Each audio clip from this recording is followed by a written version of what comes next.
Olá, um bom dia! Tudo bem com você? Espero que sim. Vamos continuar com a nossa leitura do livro da nossa devocional, Nascido para um Propósito. Descubra o propósito, o processo e o significado de ser promovido. Esse livro é de Bill Johnson, editora Chara. Nós estamos lendo o capítulo de número 13, Quando os Reformadores se Esquecem. E continuando com a nossa leitura, nós vamos ler o trecho que fala favoritos. E ele diz o seguinte sobre isso: acho que poderia dizer que para mim, qualquer verdadeiro reformador é uma figura histórica favorita. Eles são tão poucos e distantes entre si. Amo a sua paixão por acreditarem mais do que o normal. Ao fazerem isso, muitas vezes eclipsam o impacto de outros grandes líderes espirituais. Isso é o que os reformadores fazem. Mas devo admitir que dois deles se destacam para mim. O primeiro é Hans Nielsen Haugen, um reformador norueguês que foi avivalista, empresário, homem de negócios e um verdadeiro reformador. Ele foi terrivelmente mal entendido e perseguido por seu governo por pregar sem ter licença e acabou morrendo por volta dos 50 anos por causa de problemas de saúde contraídos enquanto estava na prisão. Sua marca na Noruega permanece até hoje. E o segundo é Ezequias, um rei notável na história de Judá. É sobre ele que quero falar neste capítulo. E ele diz o seguinte: começando nas trevas. Ezequias é muitas vezes esquecido como um reformador, talvez porque tenha vivido nos dias do Antigo Testamento, mas em alguns aspectos ele pode ser o maior de todos os reformadores que poderíamos listar. Sua educação foi um pesadelo. Ele herdou o trono do seu pai, um louco que era espiritualmente insano. Vendo onde ele começou e os desafios que estavam diante dele em sua própria casa, somos capazes de avaliar melhor a tarefa que este jovem teve pela frente durante os seus anos de crescimento.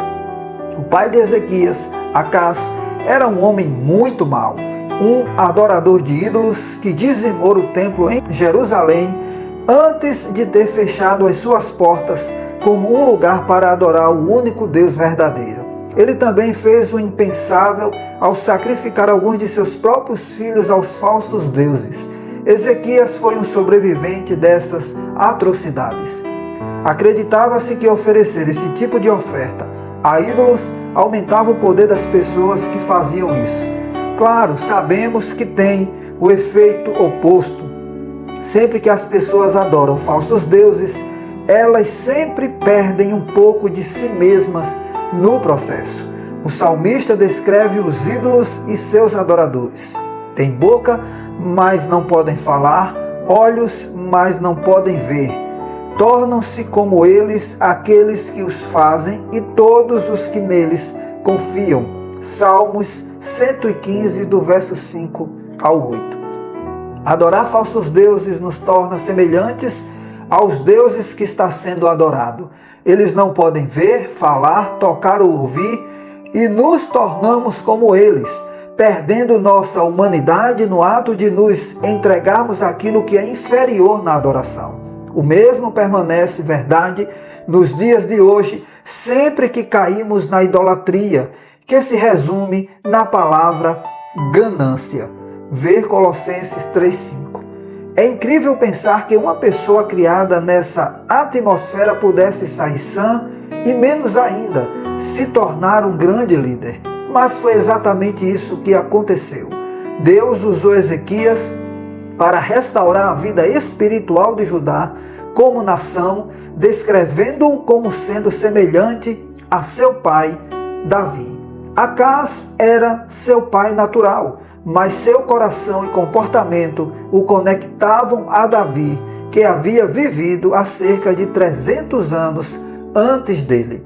Davi se tornou o padrão pelo qual todo rei era medido. Neste versículo interessante, vemos o significado profético da vida de Davi. O mais fraco dentre eles será como Davi, e a família de Davi será como Deus. Zacarias 12, verso 8. Que comparação incomum da grandeza de uma pessoa lemos nessa promessa profética.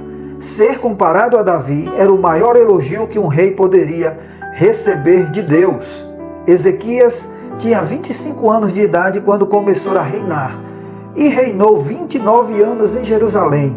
O nome de sua mãe era Ábia, filha de Zacarias.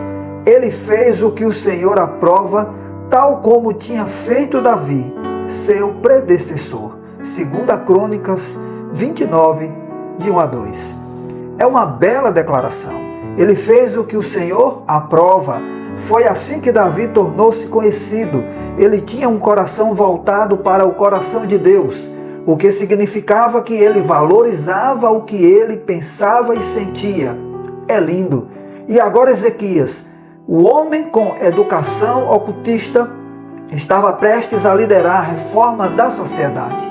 E mais uma vez, ele fez isso restabelecendo os valores que foram ensinados e praticados por seu pai, Davi.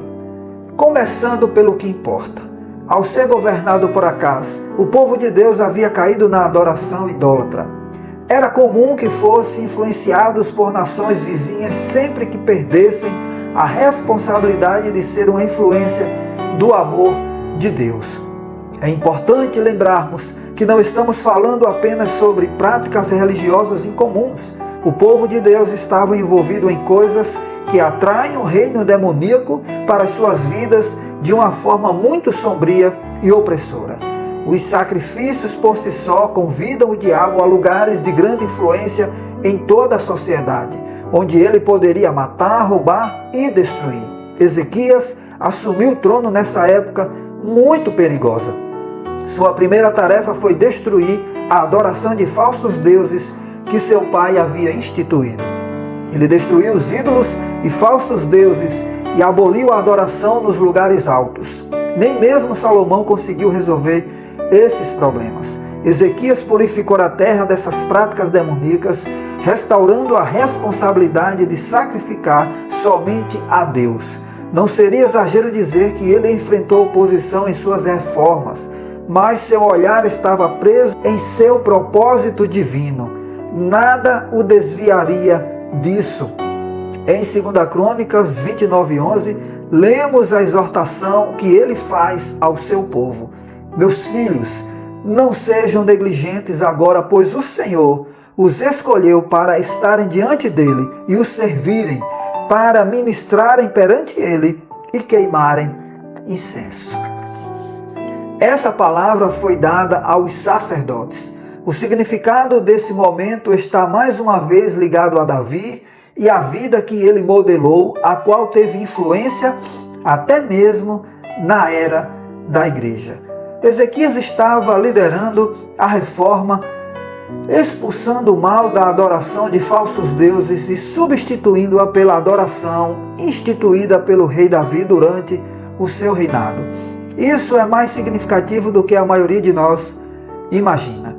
Quando Deus estava conduzindo Esdras e Neemias para a reconstrução da cidade de Jerusalém, eles começaram reconstruindo o templo. Decidir o que ou quem adoraremos determina o que construiremos. Sempre nos tornamos semelhantes a tudo aquilo que adoramos. Isso é fundamental para todas as reformas. E eu deixo esse último trecho aqui para você refletir. Tudo que lemos aqui é muito importante. Vemos aqui que Ezequias, apesar de ter nascido e de ter sido criado, de ter tido um pai, um homem mau, cruel, que fez tudo aquilo que não agradava o Senhor, mesmo assim, ele conectou seu coração a Deus e permitiu que Deus usasse a vida dele para desfazer tudo aquilo que o seu pai tinha feito e para continuar a fazer aquilo que Deus começou a fazer através do rei Davi. E veja como é interessante, não era Acaz que era considerado o pai espiritual de Ezequias, mas Davi. porque havia uma conexão de corações e de propósitos divinos. Não se conecte a pessoas, mas conecte-se a quem Deus está usando para fazer a sua obra. Que Deus, assim, mais uma vez, te abençoe com essa palavra. Eu sou pastor Varley, da comunidade Candeias, em Maceió. Seja uma candeia.